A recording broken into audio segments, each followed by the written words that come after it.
children who are subjected to sexual abuse, when they grow up, they will either they'll join terror gangs or they create terror gangs.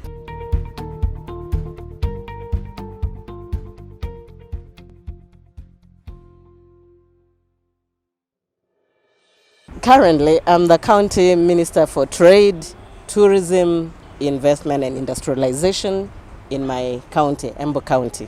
Wow. And before before I took over the docket of Trade and Tourism, I was the County Minister for Health for my county. I've also run the dockets of Education, and my first assignment was as the County Minister for Gender, Children, Culture and Social Services. Something for which I really thank my Governor, His Excellency Martin Nyaga Wambora, who is also the chair for the Council of Governors. Wow.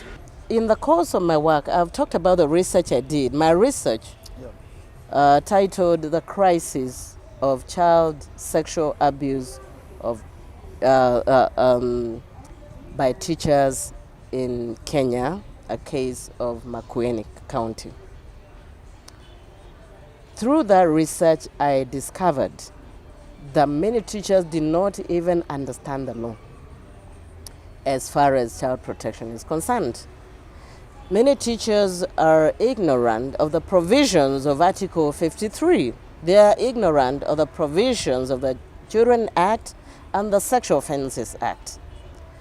And so, having seen that there was a lot of abuse in schools, going by the data and the propositions of some of the community members in Makueni, I realized that we needed to do something more radical, having an army, building an army within the schools, but an army that would be indomitable in the sense, if it is happening where you are, you don't need a lot of effort, you don't need extra resources to deal with it initially. You can stop a fellow teacher from abusing a child by just saying stop it. If a teacher knows that somebody is likely to tell on them for doing certain things, they will stop. They'll be cautious. They'll be careful how they treat children. And that was the essence of establishing beacon teachers. And what we did, initially, of course, people were a bit apprehensive. People were skeptical about what can the teacher do. The teacher is only, there to teach. But one of my missions was to convince teachers that you cannot effectively teach if the children are not well protected. I always give my example. Up to this day, I give teachers my example. If at the age of 4.5, I had the mind to deal with a teacher, what about a 16-year-old? At that moment when I was thinking to write backwards, if I was 16, 17, what do you think I could have done? Maybe. How safe is a teacher who is dealing badly with children, thinking that you're dealing with a child, but this person is, some of the students, by the way, today, some of the students are even bigger than the teachers who are teaching them. But then at the same time, because my interest has always been to make sure we have effective service to the kid, to the child, to the student. How can we be more effective as teachers for less sweat? Because, what I didn't tell you is when I started teaching, I used to beat kids also. Because I got into the teaching profession and I found the culture. I was inducted into a culture of beating. But believe you me, I did not go beyond 2 months. It was too much. And then I started evaluating my success rate. And I realized I was gaining nothing because I beat them, and the next day I went to class and I felt embarrassed. I don't know what was wrong. I felt embarrassed. Even when I asked them, I tried to teach them, I felt like there was a disconnect. Yeah. And so from my first year of teaching, I decided I was going to use a different approach. And when I started to negotiate with students, some of the statements I used were like, what did you gain from that? How do you feel about what you have just done? Okay, you haven't completed your homework. How do you feel that you haven't completed your homework and that is what we are going through, what we are reviewing now in this class? What value will it add if I send you out? What value will it add if I beat you? What value will it add if I submit your name to the principal to be sent away? And somehow my students began to open up to discussing discipline, to negotiating, to agreeing. So I got to a point where it was the students themselves who are telling one another, no. If you do this in this class, we're going to do this and this and this with you. They began to deal with their own discipline. So I was gaining momentum towards positive discipline. But coming fast forward to the Beacon teachers, when we did the Ending Violence Against Children project with Plan International and those other partners, that component of Beacon teachers, I made sure part of it was to train the teachers on the necessary or the requisite legislation, the Sexual Offences Act, the Children Act, the Basic Education Act, the TSC Act, the Code of Regulations. We infused all that, but then I also put in a component of, I don't want to say building passion, but helping the teacher understand the value of building a strong student, a strong child. The value they gain by being nice to the child. The value they gain by getting support from the student. Because many teachers don't understand that they need the support of the student to succeed. It's like being a leader and all your followers are shouting against you and you think you're leading. So if I'm a teacher and I'm abusing children and I'm teaching them, already their minds are disconnected. And for me, it comes from my experience. Because if right in early childhood, I could not learn anything because I got disconnected, how about somebody in class 6, class 5, class 8, form 1, form 3? How much can that be? So we built that, and I began to, I always looking back, I say I began to impart passion.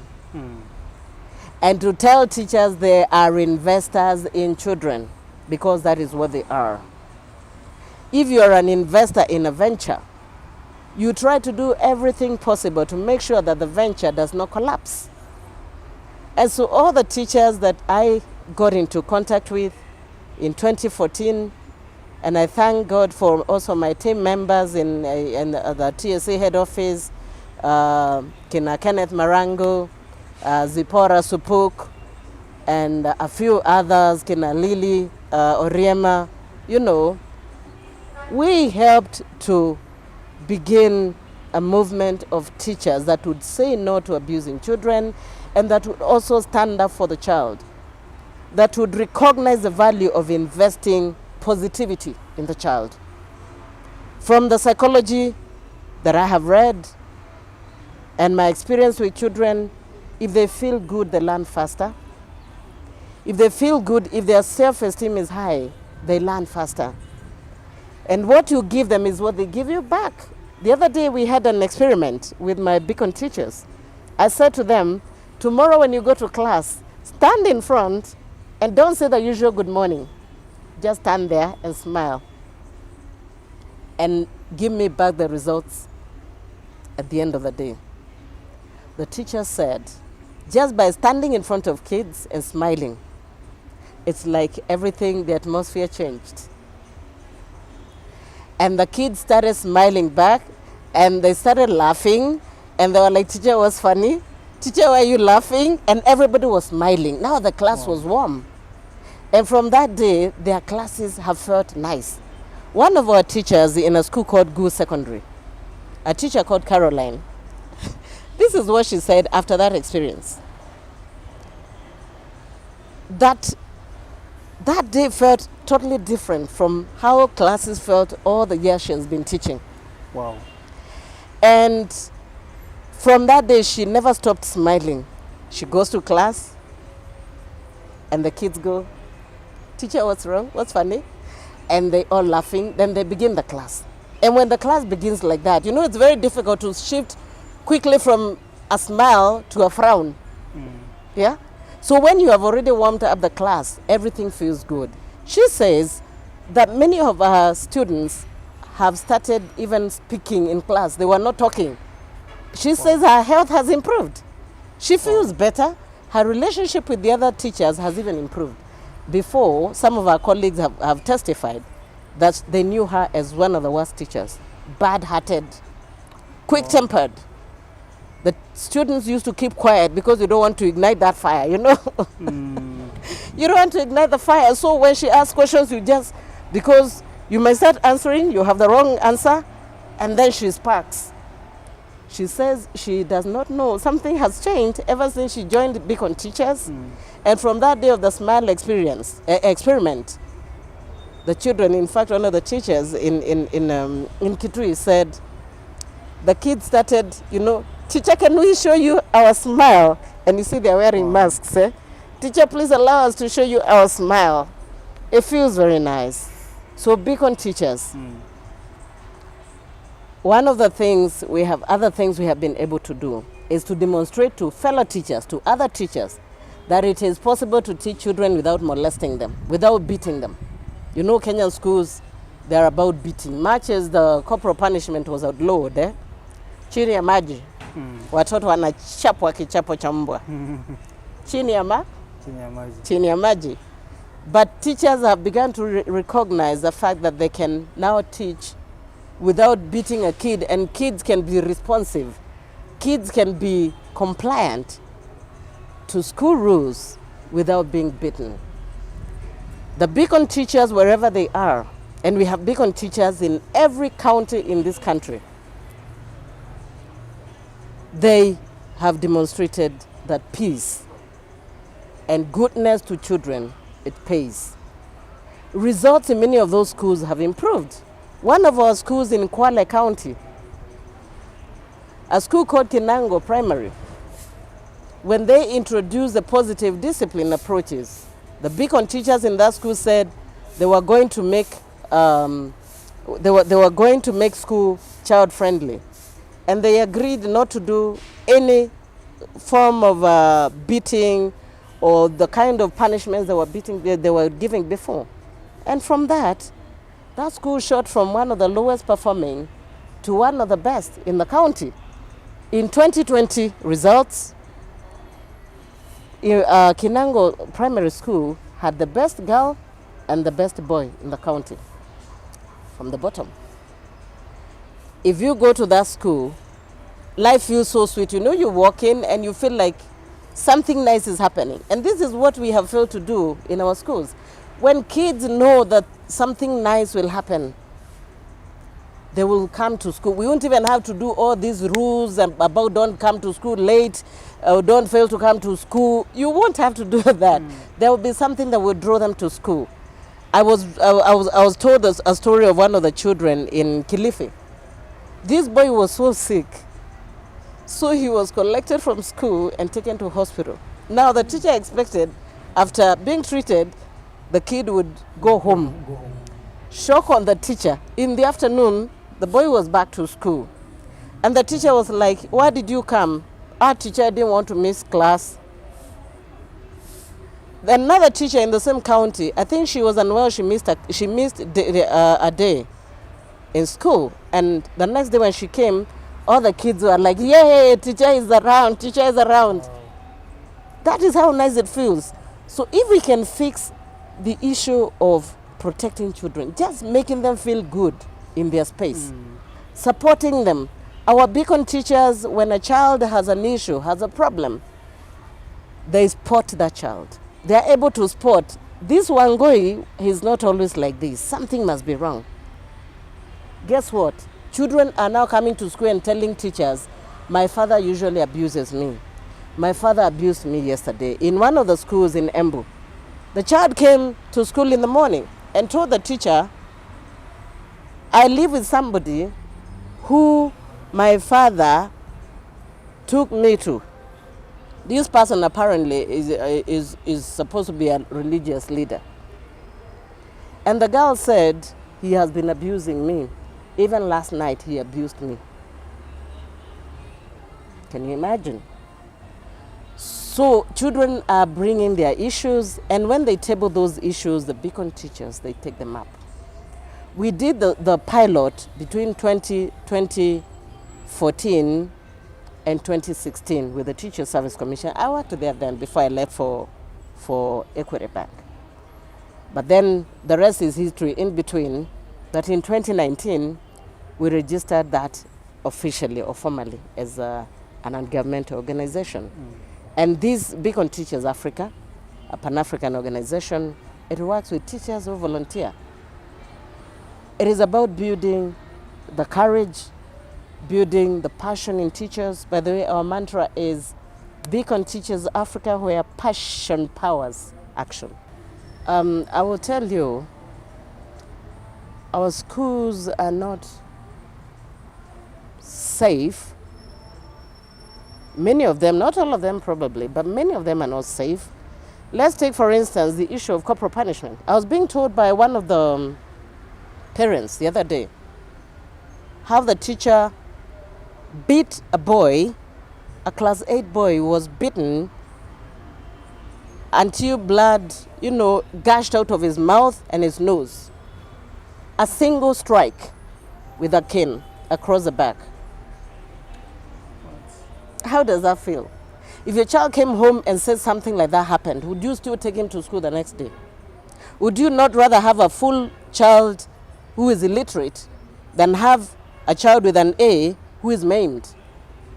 What do you think is going to happen to that child with that degree of violence? What will make that child not be violent in the future? What will make that child have any empathy for anyone?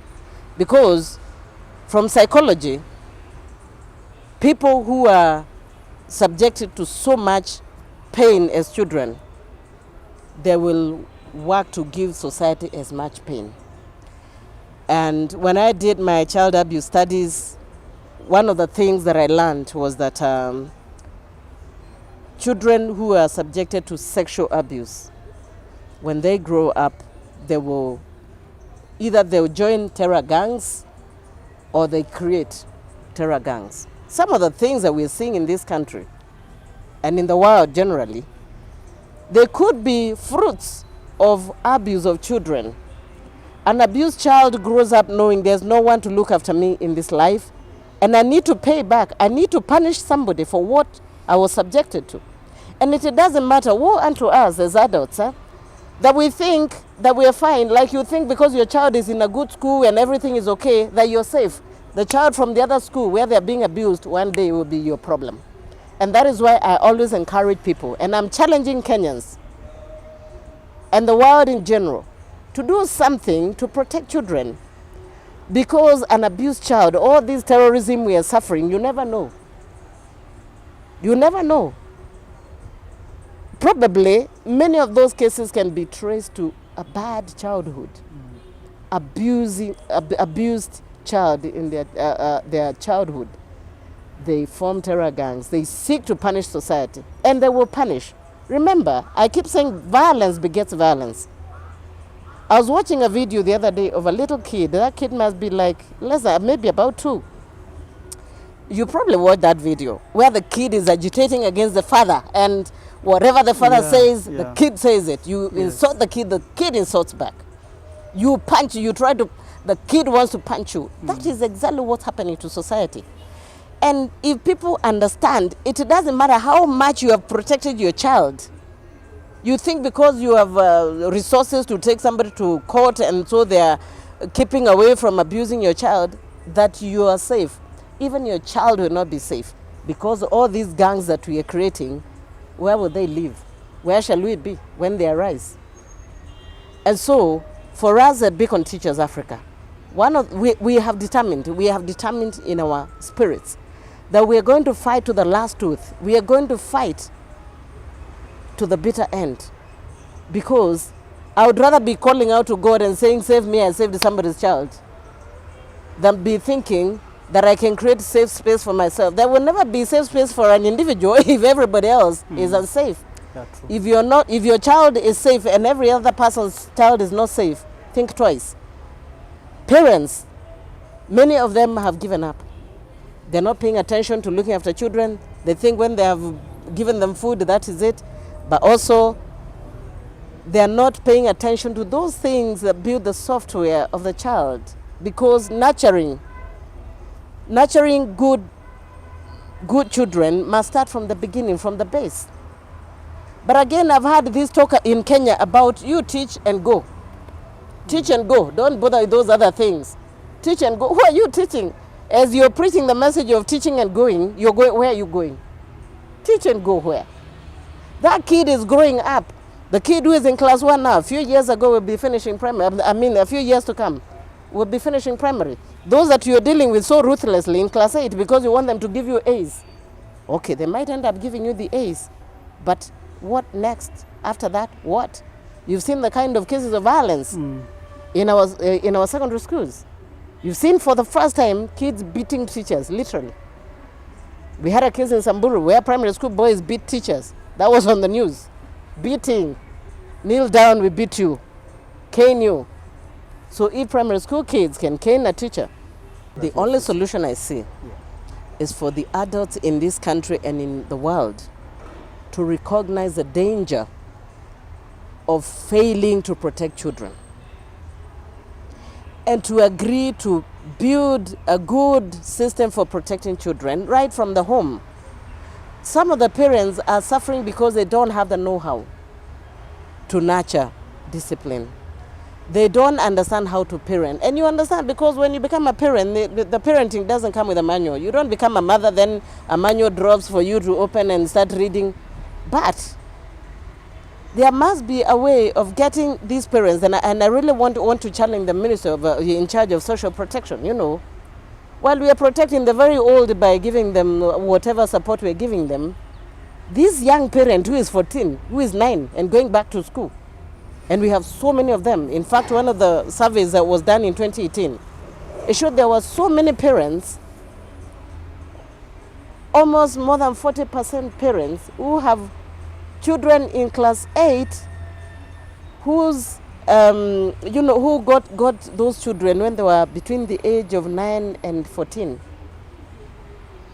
So if my child is in class 8 and I am 24, for instance, at class 8, kids are above 14, isn't it? 14, 15. So if I'm 24 and I have a class 8, how old was I when I got that child? Now these parents are incapacitated in a way. They are not able to have the kind of discussions that parents would have with their children. They don't have the courage. I remember one parent that was in Kilifi or where. The teacher said they came to discuss discipline.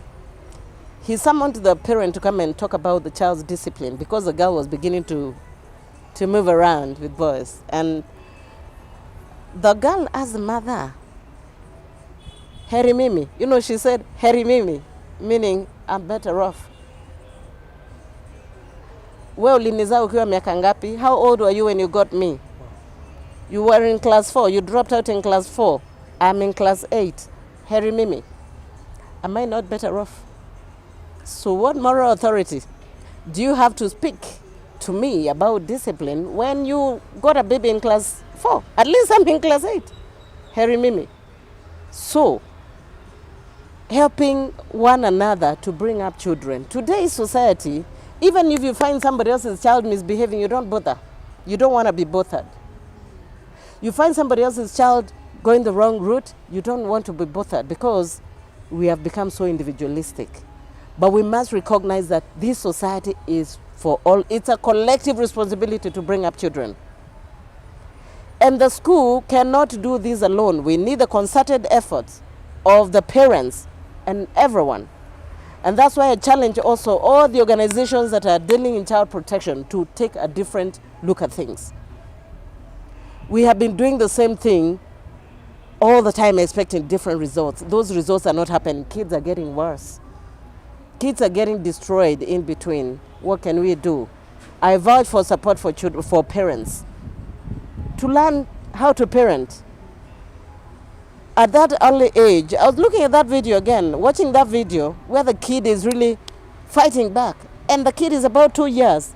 What do you expect when that child is 10 and 12 and 17? What do you expect? Positive discipline skills are very, very critical at this time, because the structure of society also is such that people no longer go to one another's homes liberally, even down in the community, you know, in the villages. They no longer visit the way they used to do. They no longer pay attention the way they used to do. And today's parent has also become very interesting. We are so selfish that you think if somebody corrects your child, that they are mocking you, that they are saying you're not capable. We must get to a point where we recognize that we have collective responsibility to bring up children, and that we have to nurture them to be the kind of adults, the kind of human beings we want to see in society. Beacon teachers have done their bit, and they're doing every day. One of the other things that they do, we do, is to get community members and to speak to them about protection of children. We've also been very forthright about saying no. If we find an abuser, we deal with them. We take necessary action. We mobilize the rest of the agencies that are responsible for child protection. So we have very many cases that we have supported to go to court. We have many cases we have supported, even we have rescued. And 2021 has been interesting. We've taken back so many kids to school, so many. Everywhere a Beacon teacher finds a child not in school during school hours, they take it upon themselves. I remember one of them recently, just about a week ago, she met kids on the way. They were going home, they had been sent home for fees, for some levy. She took all of them back to school. And she told that teacher, that particular head teacher, you can't do this. It's against the law. Kids should be in school. Mwalimu, do you know you can actually be put to task for doing that? Call their parents and ask them to pay the money you're asking for, but never send a child home. You know, the head teacher, this teacher said she was surprised that the teacher didn't seem aware. Wow. The head teacher did not seem to know that she was breaching some law. And because of her action, those kids were able to go back to class, and that particular head teacher learned never to send kids home. One of our Beacon teachers in Mombasa, she found a street family, and she collected all those 5 children, and she called out to the Beacon teachers, and she said, I have 5 kids I must take to school tomorrow morning. And guess what? That night, the Beacons put together enough money to buy all the uniform and books for those kids, and the next day they were in school. This is a Beacon called Jemima. Wow. Yes? So we have lots and lots of stories of good things that are happening. And my clarion call to not just the Beacon teachers, but to every teacher in this country and across Africa, because this story is not just for Kenya, it is for Africa. I would like to encourage our teachers to recognize the value in investing in children. When you're an investor in a venture, I'll say again, you make sure that that venture succeeds. Children who feel good in school, even though they might not perform, even though they might not give you a grade A that you think you will use to bargain for your promotion, you have invested big into the future.